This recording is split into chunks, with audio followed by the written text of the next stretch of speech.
I'm Mark Gagan and you're listening to the Voice of Insurance podcast, produced in association with Advantage Go, enabling enterprise-scale underwriting through a single pane of glass. This might be turning into a bit of a running theme, but today's podcast is another really positive, really forward-looking encounter with the CEO of a global balance sheet business who is reaping the early benefits of a turnaround and transformation plan. President and CEO of Axis Capital, Vincent Tizzio, is on really strong form in this interview. In it, we tally up where he feels Axis is currently placed on the journey towards its stated aim of becoming the best specialty underwriter in the world. It's clear that large strides have been made, and in our chat, Vince details the ongoing programs, both strategic and operational, that he feels are going to help the business achieve its ambitious goals.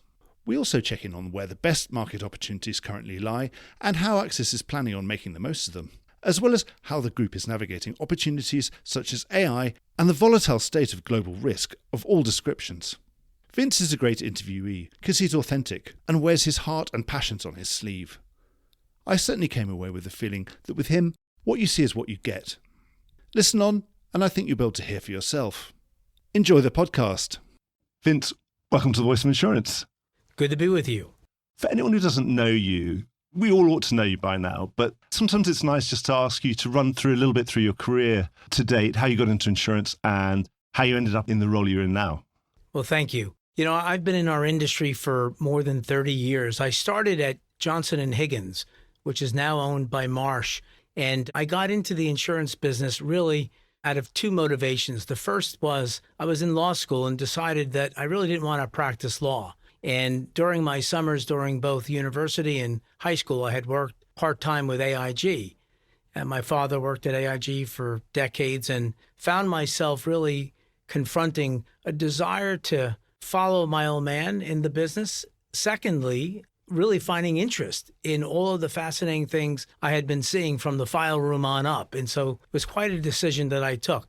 Over many years, I've worked at a variety of companies, really focusing in on startups within large corporations, and ultimately came to Axis in 22 with the aspiration of lending a hand on the transformation work that Albert began and to really see it through. And I must say, some 2 years into the journey, I'm quite pleased with where we are. Yeah, well, you had some pretty good numbers. That's interesting about J&H. Well, we were in an alliance together, which you may not have been aware. I worked for Gili Carvajal, which was the Spanish part of what was the J&H's Global Unison Alliance, which had Jauchenhuber in Germany, Sure. It had Gras Savoye in France, and it originally had Great firms. Willis. By the time I joined in 92, Willis had left because it had bought Corinne and Black, and I think they had to kind of broken the alliance. But there you are, yes. And of course, it was Marsh and Aon between them that ended up breaking up that Unison Alliance. I think J&H was one of those businesses that everyone said would never be taken over because it was a partnership. A great firm. I learned quite a bit, and I would tell you that the culture there was pretty superb. It was very, very good. They were the real driver, and it was a wonderful benefit of obviously best broker in the US. I think it's easy to say that. I think we could say that. The best broker in the US, and the benefits of being part of that network was just unbelievable. Phenomenal. I was working in the London office of this biggest broker in Spain, but you just see the benefits. What are the benefits? Well, you get Procter & Gamble España. Well, what's that? We just got that because we're part of the alliance. It's like, well, that's nice, isn't it? There was a great ability of that firm to bring collaboration to I think, an early level of success, and to leverage not only the global franchise that they had, but also the interdisciplinary communications on training around product changes. Yes, I remember total quality was the sort of mantra at the time. And I was thinking, well, that's pretty good. That's a good way of approaching everything you do, isn't it? I think so. Try and do the absolute best. It's not going to go wrong, is it? I mean, you might not achieve total quality, but if you're not aspiring to it, then it's the right goal, right? So you obviously, yes, some very, very good numbers, excellent results from Axis. And the mission, that stated mission when I'm looking at your annual report, is to be the leading specialty underwriter, or at least top quartile. So how far do you think now into this mission, because it was something that Albert had started, you're executing, how far do you think you've got along that goal? We've made decent strides from a concept statement that Albert had announced to really our team building out the architecture, the real objectives to support an ambition that I stated at our first Investor Day in 11 years last May, which was to be the best specialty underwriter in the world. And so a Herculean objective for a company that had been in the third and fourth quartile the preceding decade to now be touching the toes or, in fact, in the first quartile in a number of our financial indices. But I think we're probably in the early innings in some ways. We're farther along in yet other ways. Our underwriting execution is in later innings. We feel really good about the efforts that we've taken, the portfolio construct. And I think you see that notably in our catastrophe ratio at the end of 2024, something that had been historically a real challenge for our company to manage volatility in its earnings. And so we're very proud of the underwriting work. Now, our infrastructure work, these are earlier innings than the underwriting innings, and this takes time. It takes investment, it takes collaboration, and it takes a new integrated underwriting model that we've been implementing for some time now. It's hard, isn't it? No doubt. I was just doing something with an IT specialist, and he said, well, it's a hard sell to kind of come up to someone and say, I'm going to rip your whole guts out. Yeah. And say, trust me, and then I'll put in this new guts and it's going to be 10 times better. You think, well, I don't really like the sound of that.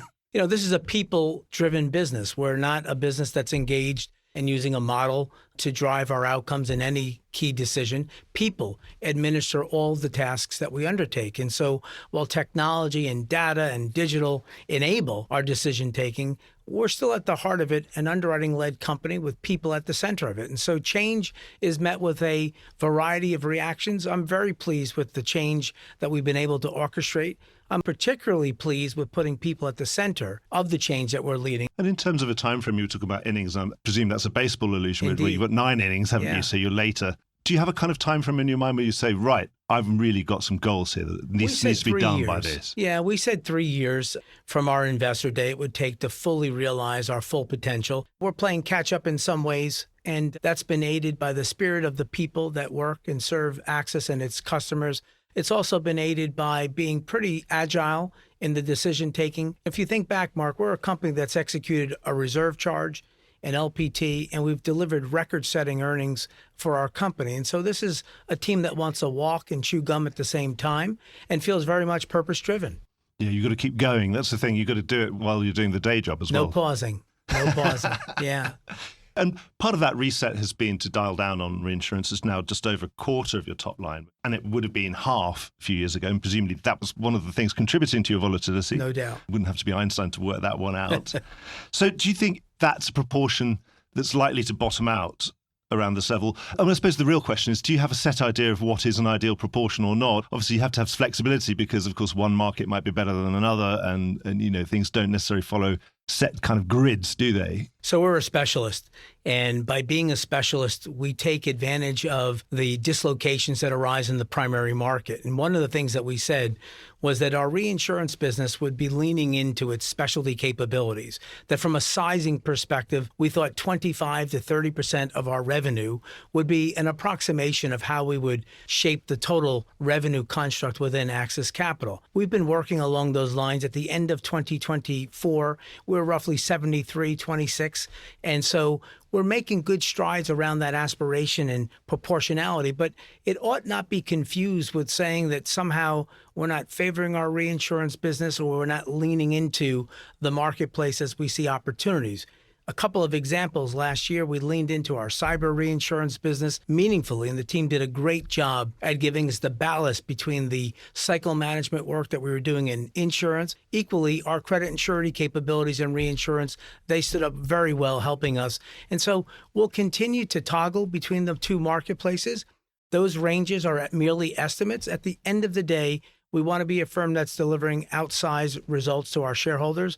And if that comes from our reinsurance specialty business, so be it. And is it sometimes about access? If you're a specialist, sometimes you can only access something via reinsurance, just the way that the world's set up. It's one of its many strategic benefits of having the dual platform. The organization has a mindset today that says we want to be the best. And being the best includes making choices where we park our capital, what businesses can meet the expectation of returns, and having the sort of willingness to be open-minded about those choices and serving Axis Capital in total more than a particular business or one unit. How do you view the market at the moment? You're planning, constantly planning and replanning and reforecasting, looking at the way that the market is changing. It's quite a dynamic market. It always is. What looks good at the moment? Well, I think the broader question that you raise is one that we spend a lot of time making certain that whatever we're cycle managing is not too late. It's anticipating the trends through the data that we're seeing, through the conversations with our brokers. But what I would tell you is Axis feels very good about there continuing to be a space in the market for us to bring our proposition to grow profitably into the market, while at the same time having the humility to acknowledge that, yes, in some classes, pricing will decelerate, but we're in a very strong place in terms of our risk-adjusted returns in the classes that we're going to market to grow. Now, the classes that we're growing are wide and varied across both sides of the pond here in the London market, but certainly in North America. We have optimism in the marketplace in 25 with realism around certain pockets and segments that will continue to show a less favorable pricing posture, but that doesn't mean we're not in a premium adequate environment in 2025. So you feel that there are plenty of places where you can still grow, but you know you can see the clock maybe ticking, but it's still good at the moment. Let's say if we do it like a bath analogy, it's a nice warm bath at the moment and you're happy being in the bath. You don't want to be jumping out. For sure. I mean, whether or not we see a tepid water coming into the bath is one thing, but this is certainly not a holistic belief on our part, right? We see it very much targeted lines of business that have had extremely strong premium adequacy over 5 years now. And so, of course, buyers are saying, I'm a pretty good risk profile. Reflect that in your posture of pricing and terms and conditions. Presumably, buyers are in a stronger position than they were simply because of capacity in the marketplace and the appetites are there, aren't they? I think that's fair, but I think it's equally expectant from our shareholders to continue to innovate. Last year, we announced an objective of delivering some $600 million from new and expanded capabilities. And as we enter new customer segments, we bring more of our global product capability to North America, and we start new propositions that are specialty, whether it be deepened capabilities in environmental, new capabilities in life sciences, E&O, and expanding wholesale appetite in our construction business. Remember, we're one of the largest wholesalers in the United States. It's a proud statement for our wholesale team. Axis Wholesale has been doing a great job. And so it's a global product capability that has its belief rooted in being fit for purpose, dynamic to the respective marketplaces that we transact, and ultimately being very broker mindful. Well, it's interesting you mentioning about some of those new ventures. One of the ones top of the list for me was the launching of the Energy Transition Syndicate 2050. That's interesting. Run us through that. Presumably that's demand-led. Yeah. Well, let's talk about it. Firstly, it's one of the best examples of our innovation. I commend all of our Axis teammates that stood up a new syndicate in some 4 months' time through Lloyd's. And being here in London and in our office, it's awesome to see the team. It's a big team. It's a vibrant team. We wrote $30-odd million. The spectrum of the buying populace ranges from the largest of organizations that you can think of that are attentive to energy resilience down to smaller concerns. And so I think the hopefulness for us is, number one, we're being a good global citizen. We're being responsive to a need felt by our buyers. Number two, we have a suite of products that not only raises the awareness of the full capability set that we have, but more importantly, the capabilities that our customers may need in the consideration of risk transfer. And then finally, we think it's a business that will provide medium-term growth to help us deal with some of the vagaries in our other portfolios that we have. What gives me most confidence is the practitioners that are leading that business for us, supported by the infrastructure that we're building out at Axis, and being responsive to opportunities in the market. I see intermediate-term growth there that's pretty strong. It's got to be good for business if you follow the demand from your customer and you're able to meet that demand, because if something is in demand by definition, it's got to be good for pricing. It's got to be good for your position within that market if it's generally in demand. But in terms of the structure, why do you need a new entity in which to do that? Is it sort of almost like a way that, like we hear with technology companies, they're always trying to disrupt themselves? And is it that sort of idea to say, unless you put a label on it, put a bucket of capital in a specific place, give it a specific purpose? Is that one of the reasons why you have to do it that way? Yeah, so several-fold reason. The first is there is some element of branding it as being really focused and dedicated on every broker knows what this thing does. Critical space. Yeah. Secondly, it is a bit unique in our ability to bring all of our product capability to support the proposition of energy resilience. And then third, there's an ability for us to scale capital with other markets, whether we use ILS or consortia, to help us scale the kind of capacity grants that will be necessary to meet the full product suite need and capacity need of that buying populace. And of course, you're making that investment in that new skill. We are indeed. Because it's different sorts of professions, different sorts of skills, different sorts of knowledge you're going to have to acquire to. And there's an expectation from our buyers to represent more than one line of business, because that subject doesn't just touch one line of business. There's an implication. There's a huge amount going on there, isn't there? And No doubt. I've had people insuring carbon credits and all sorts of things. And it's fascinating. You suddenly realize that this is a huge cross-class thing, including political risk and all sorts of things. Credit, yeah, credit. Of course, a whole range of products. And I think the conversations are not only incredibly passion-driven by the companies, but it's also a global issue that we have to confront. One of the things that we're really proud of is our ability to manage volatility. We spoke about that earlier, Mark, but think about it. The world in the climate-related arena isn't becoming any calmer or quieter. We're almost at the final weeks of our first quarter of 2025, and we've seen the degree of catastrophe events just in the first quarter. I think it'll be a record quarter in terms of natural catastrophes resulting, whether it's from the wildfires, the cyclones. There's a whole variety of weather-related challenge. And so I think it's an exciting time to be a specialist, but it's a very responsible time in helping our clients solve their problems. As journalists, we're used to Q3 and Q4 being the lumpy ones. That's exactly right. And then right. It turns out we started with Q1 as well, I'm Yeah. sure. And then, of course, Q2 has now become kind of storm central as well, hasn't it? So there are no quiet quarters for you anymore. I don't think so. You never get to rest. Yeah. Got to be vigilant and attentive.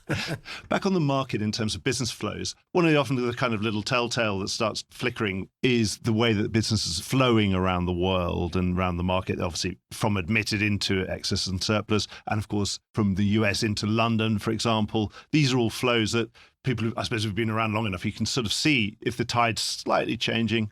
What's your feeling in terms of how those different flows, what's their state? Are they continuing? Obviously, we've had a very big flow for the last 4 or 5 years into excess and surplus, into London, etc.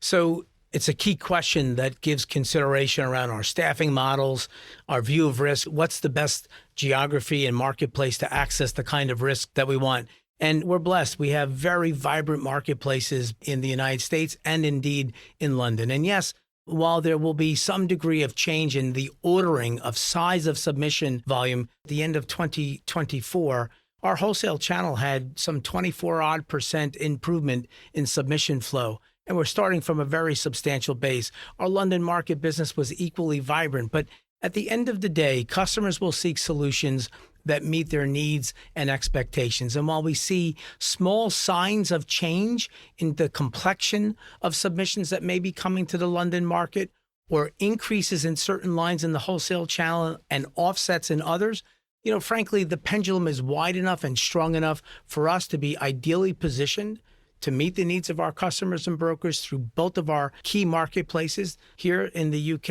and certainly in the United States as well. So I think the net is submission flow will be vibrant for our company. Buyers are coming to market, increased competition and pressure for the best priced business. But ultimately, we're uniquely available to service those clients globally anywhere they want to be met.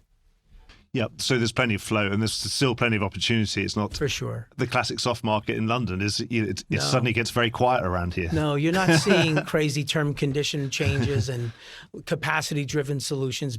Something you did recently was a deal, I think it was a financial institution's renewal rights deal. Mm-hmm. Always good deals. That was with Markel. What was behind that? Obviously, clearly you've got appetite for financial institutions business. We have a strong practice within our financial institutions team. We're always on the hunt to solve problems and solution-driven.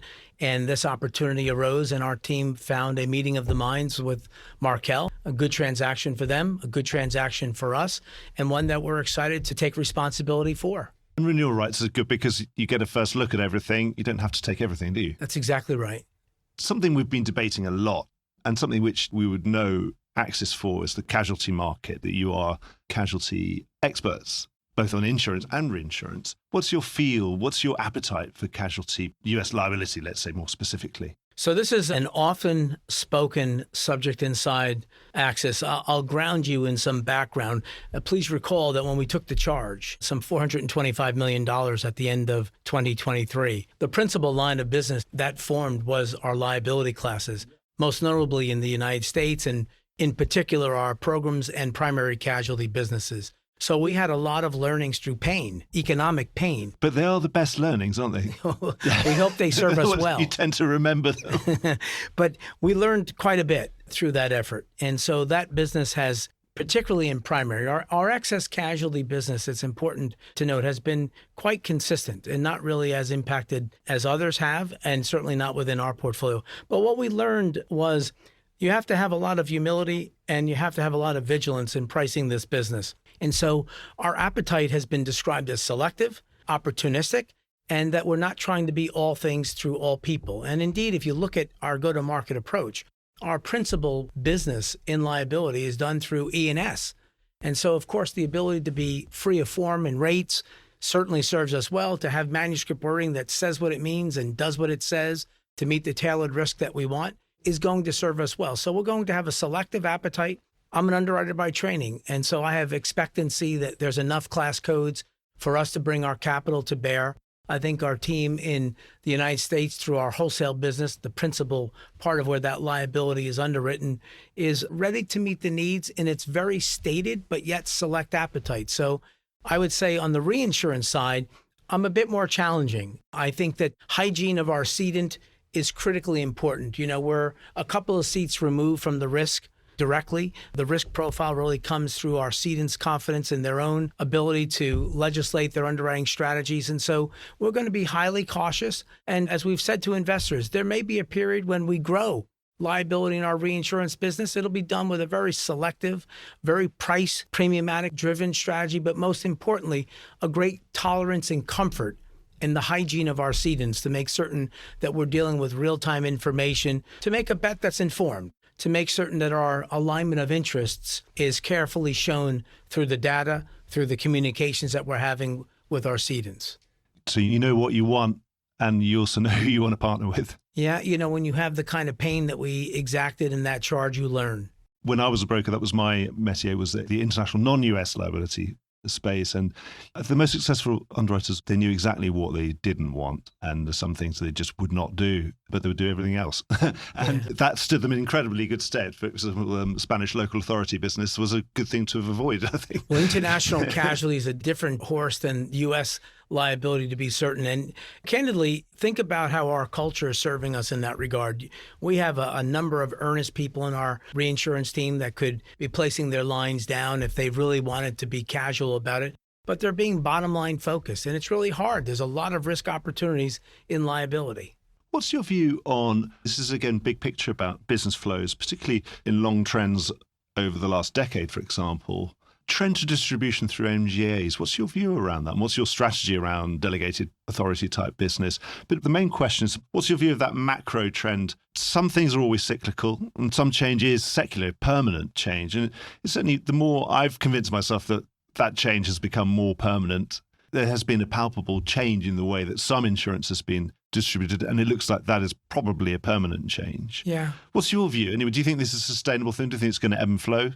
So I think the jury's out. I think there's more evidence of segments of the MGA channel being secular more than just being cycle-driven.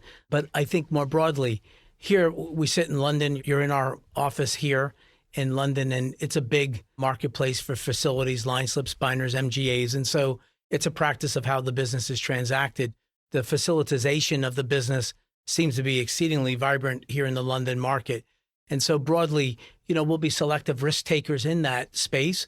It's a decision tree that has to look around the customer, the distribution, and the process capability of your own firm to go out and hunt for that business. Now, over the last several years, we've worked hard at bringing a more moderate degree of reliance on MGA capacity. We're just highly selective about it. There are a number of great practitioners out there that are representing the AXIS brand, and we're very proud of our partnership. We have an alignment of economic interests, something that has, I think, evolved favorably in the MGA space over the recent years, in contrast to when I first joined our business 30 years ago. And so I think you could sort of have the bumper sticker that AXIS will be selective.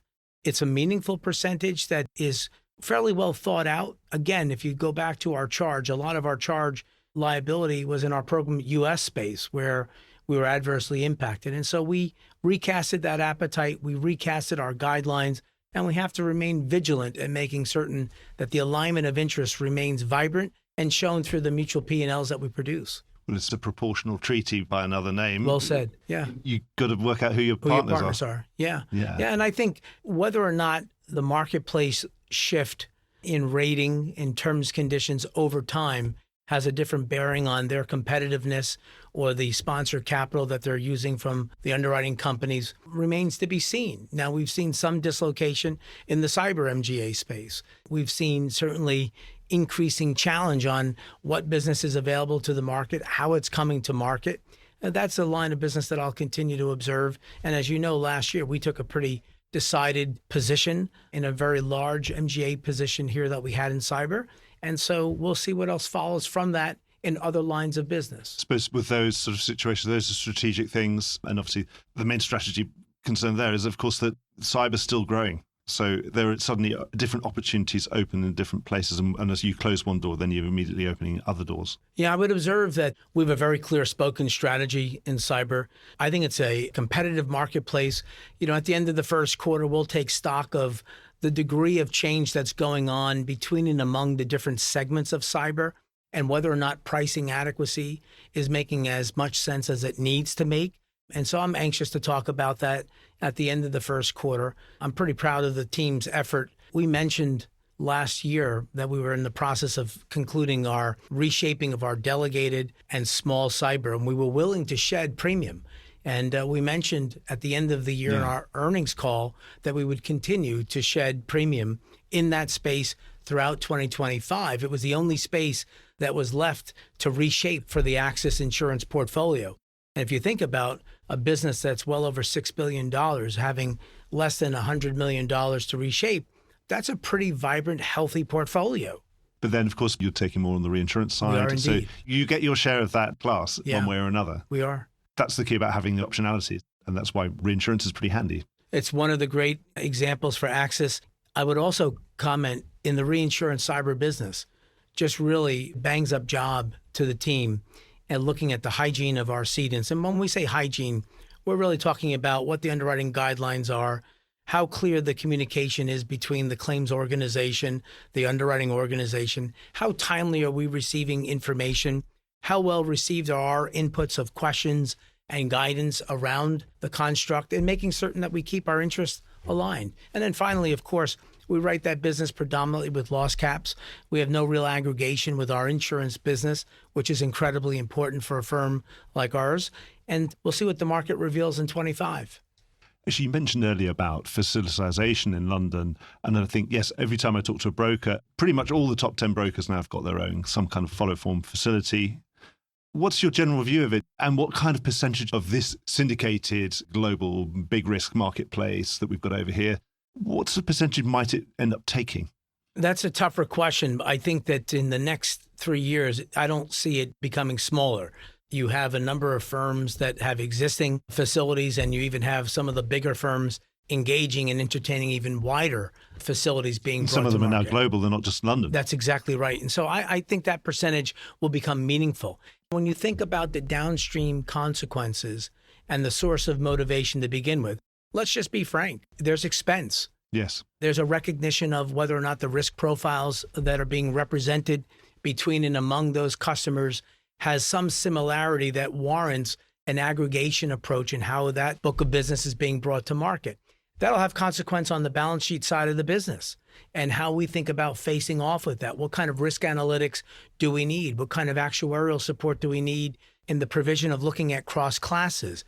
And then obviously, how are we using technology and other enablements to control our costs? All of our underwriting teams have this notion of being production oriented, going after the open market business that's coming to market. And in the case that where we have facilitization, it's having an alignment with the team to recognize what the cost structure should be to administer that kind of business.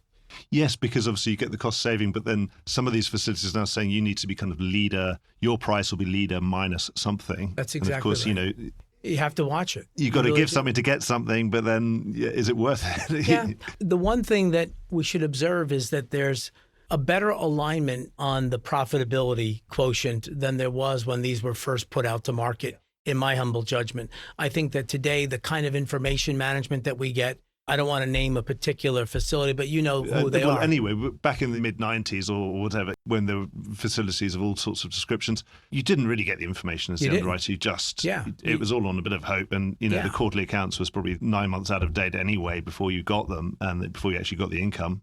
And you might not really know exactly what you have. But these days, there's no excuse. I mean, these days, the management information you have is as good as yours or sometimes even better. I think you're right. Certainly as good.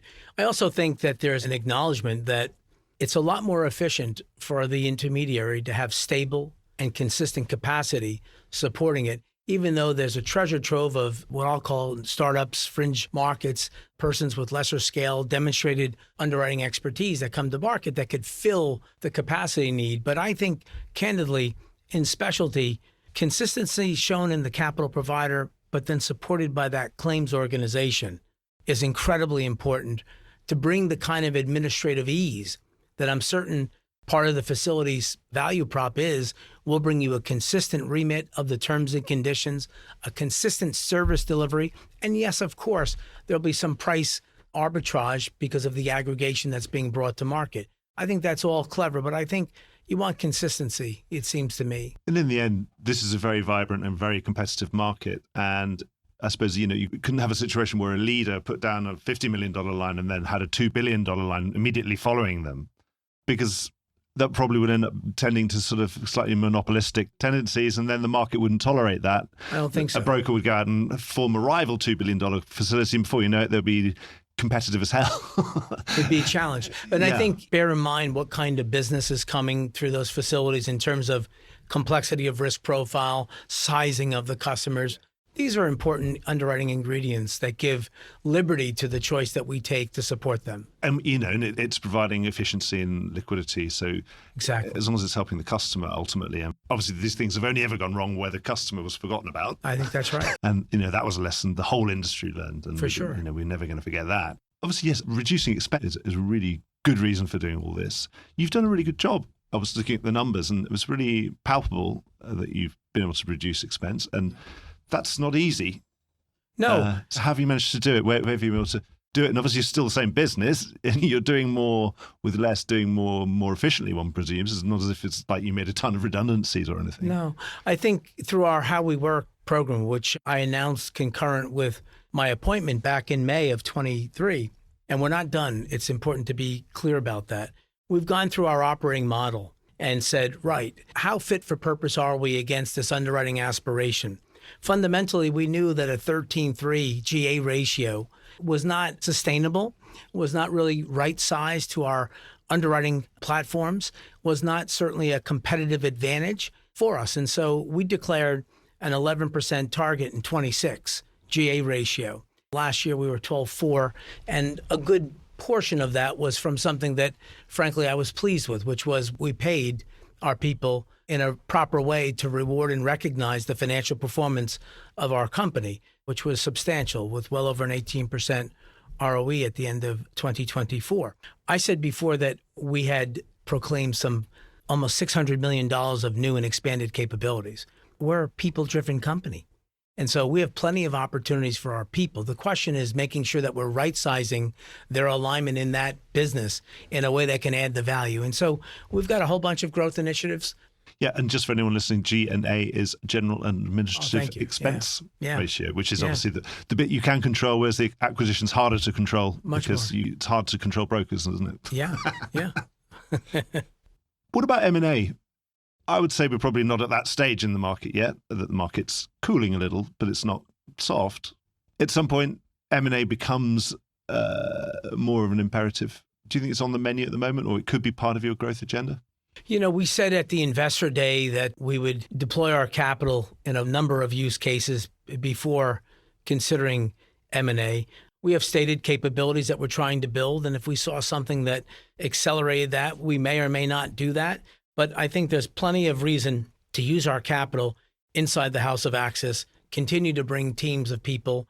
Over the next several weeks, we'll be announcing a number of other teammates that are joining us at Axis. We're investing heavily in our How We Work programs, which require technology dollars, data and analytic dollars, people investments. We're rolling out a major training program for our colleagues within the Axis family in 2025. So there are a number of planned expenses that we're going to be bringing in. And of course, as you know, through what is publicly available, we've been very opportunistic in our share repurchases. Yeah, you've been returning capital, haven't you? We You're sure not hoarding have. it for some big deal. No, we've been fairly active, as you saw. Yeah. Excellent. Actually, on that technology side of things, we couldn't be sitting in 2025 and not talk about AI. Even I've started using it. So, for summarizing previous podcasts and all sorts of things, I find it incredibly useful for my research. I can get it to read a transcript and then tell me what was in it, all the top points of the last time I spoke to someone maybe 2 years ago. I find that incredibly useful when I'm preparing my next meeting with someone, for example. Where's your best use case? Or must be probably more than one. Yeah. So we're very proud of the work that we're doing through our data and analytic team. Firstly, when I was at Davos last year, we talked about the Axis approach, and we talked about first bringing some governance around how we viewed the utility of AI inside the house of Axis, right? What team members would need access to forms of AI. And after we formed this governance model, we then said, well, right, what are the best use cases to accelerate or advance our underwriting ambition? And so today in the House of Access, we have nearly 11 use cases going on, and they range. We examine our T&E expenses using AI to make certain that we're getting through all of the reports as fast as we can. Our vendor billing capabilities, we use forms of AI to make certain mistakes arise, that the bill that's being paid is the right bill, has the right billable hours. We're an underwriting company. And so if you think about last year, third quarter, I believe we announced 2 AI partners helping us with our ingest process. Fancy word. Basically, submissions come into our company. How do we ingest those submissions? What kind of rules do we apply to the quality of those submissions, the routing of those submissions and complexity of risk, the originating broker that's sending it in, what the mechanics are around their performance with our firm, and whether or not the appetite of that risk is something that we have great favor toward. We've brought that capability into Axis, and it'll be successively rolled out to all of our businesses. There's a sort of program around how we'll administer it. So it's wide ranging in its use within Axis. It's not yet at the risk selection space. We're getting there closer, but it's not broadly applied in that categorization. And then that's the GA part. But then moving on, you're not attacking the loss ratio part yet. That's right. But you're working on it. Well, we have a bunch of data and analytic capabilities that are bringing insights to preserve, protect, and advance our loss ratio. And of course, as we introduce new customer segments into our business, as you know, we launched a fairly substantial lower middle market business. It was a concept statement really offered in June of 22. Today, it's a vibrant business, predominantly out of our North American platform. It's contributing in a meaningful way to the volume of that company. And the early insights, and again, it's early, is that we like the risk profile complexion difference in the business that we're booking. It stands to reason as someone that's built businesses for other employers in that customer segment, it's performing as expected.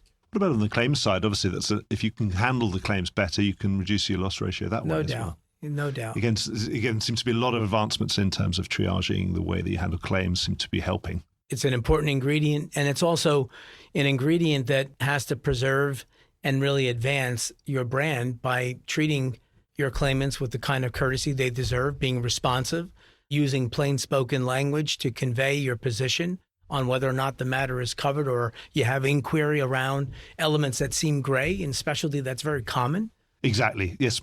The loss has never fitted in what the lawyer thought the wording should say. That's exactly right. That's why we have courts as well. Obviously, sadly, sometimes we have to go to court. It's the last thing we want, to interpret what the wording means legally and what does it mean in relation to something that was a big grey area. Such is life. Yeah, I don't bring a downer on things, no.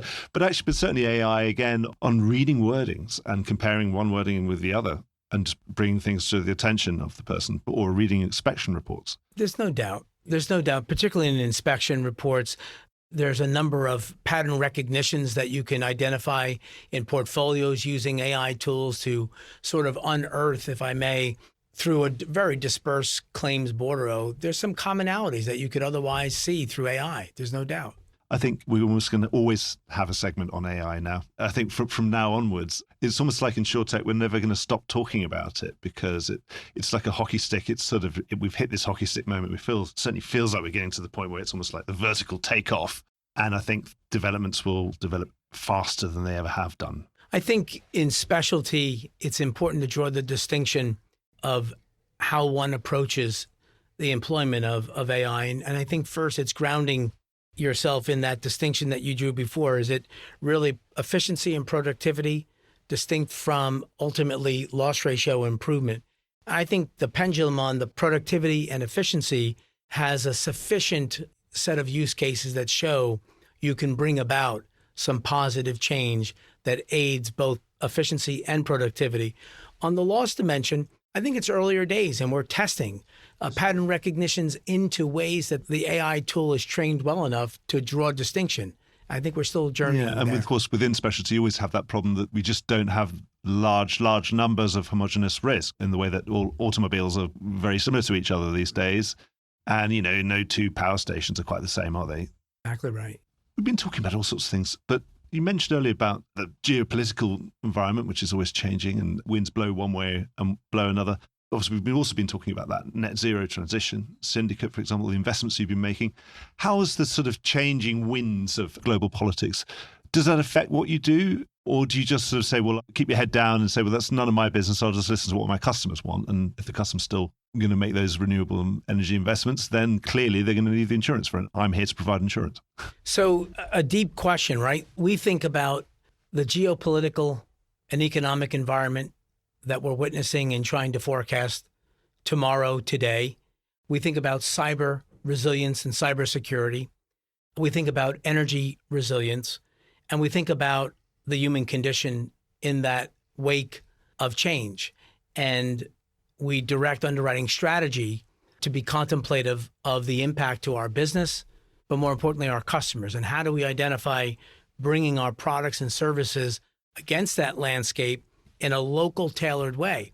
And it's not even, let's be clear, but we also want to make sure our environment is contemplative of change and that the effect of change is felt differently. So we've spent a lot of time thinking about that against how we bring our product to market, recognizing that risks are differentiated. How we put our commitment of capital has to be consistent, it has to be measured. But those four trends, of course, for a specialist, create opportunity. And our growth product strategies are aligned to where we see the opportunities arise. And sometimes they're not evenly mapped to those four considerations. Sometimes they are. In energy resilience, we expect growth through 2050 and 2025. There's no doubt about it. We expect selective growth in our cyber proposition. It won't be even. It won't be in every customer segment. We expect that our errors and omissions products will grow in 2025. Uncertainty certainly manifests itself in people making errors and omissions, particularly professionals. And so we have a growth orientation there. And so it's taking these global trends, translating them, but then at the heart of it, again, we're a people-led company. We're an underwriting-led company. It's making sure that we're not indifferent to people reading about things going on in Sudan, Ukraine, Israel, in the United States, the changes that are being orchestrated through the current administration and executive orders. There's quite a bit going on. And we just think you're clueless if you're not mindful that when your teammates come into our respective offices around the world, that they don't have other things on their mind and that we can engage in a conversation that says, hey, let's focus while we're here. Let's be mindful and have outlets that deal with the uncertainties that we're encountering. And we show that in the provision of our health plans, our provision of EAP capabilities, and other things that are really topical to our employee base. It's funny that 20 years ago, a speech from a senior leader in the insurance industry would usually be complaining that, we're fundamental to the whole world, and insurance, you can't do anything without insurance. You can't drive your car, you can't fly a plane, you can't get food on the table, you can't take any kind of risk without us. And if we weren't here, the whole world ends and everything has to shut down. The airport has to shut down, your local council can't take your rubbish away anymore, and your kids can't go to school. And now, actually, we can't now complain that perhaps the world has noticed that we're fundamentally important to the economy, that perhaps they only used to focus on banks and certain investment companies and things. And now they know that actually insurance, we're on their list now. We're right at the top of the list. Yeah. Sort of all the, when we talk about environmental activists and perhaps activist-type politicians as well, we can be in their sights. But I suppose it's better to be in the room and be occasionally shot at than not even being an afterthought. I think your central point is that the role of the industry is vital to the global construct in all dimensions. There's many companies that couldn't exist without the provision of care that we provide through our risk transfer products. And that's a big responsibility. And how we show up matters. That's really good. I think that's a good way of summarizing what I just said. That took me about 5 minutes. Right. I think I've come to the end of my questions. I don't know if you have anything else to add, Vince, before we sign off. It's always good to speak with you. I would tell you that we're very excited at Axis. We are making great progress against our stated ambition. We're not there. I think the bumper sticker is we're an underwriting company that really seeks to serve our clients, solve problems, and that we like our odds. We like our odds. Excellent. Well, may the odds continue to be in your favor, and we'll book in a time to speak again soon. I've really enjoyed chatting to you. Thank you very much. Good to be with you. Well, I hope you enjoyed today's episode. If you did, don't forget to subscribe or leave a like or a review or recommendation on whatever podcast platform you used to access this program. These really help get the word out. Before we go, just a quick reminder that advertising slots are available here and in other places in the Voice of Insurance podcasts. Podcasting is the fastest growing medium and attracts a high quality audience of key decision makers. It's also an intimate medium where you, the listener, are right in the room with me and the interview subjects. Needless to say, that means it's a great way of getting your message out directly to an audience because you know you've got their full attention. It's also very cost effective. So get in touch with Mark at thevoiceofinsurance.com to find out how you could be speaking directly to the industry. The Voice of Insurance podcast is produced in association with Advantage Go, enabling enterprise-scale underwriting through a single pane of glass. Voice of Insurance is produced by me, Mark Gagan. Music was written by Anna Gagan and produced by Carlos Gagan. Check out more podcasts and written comment pieces at www.thevoiceofinsurance.com.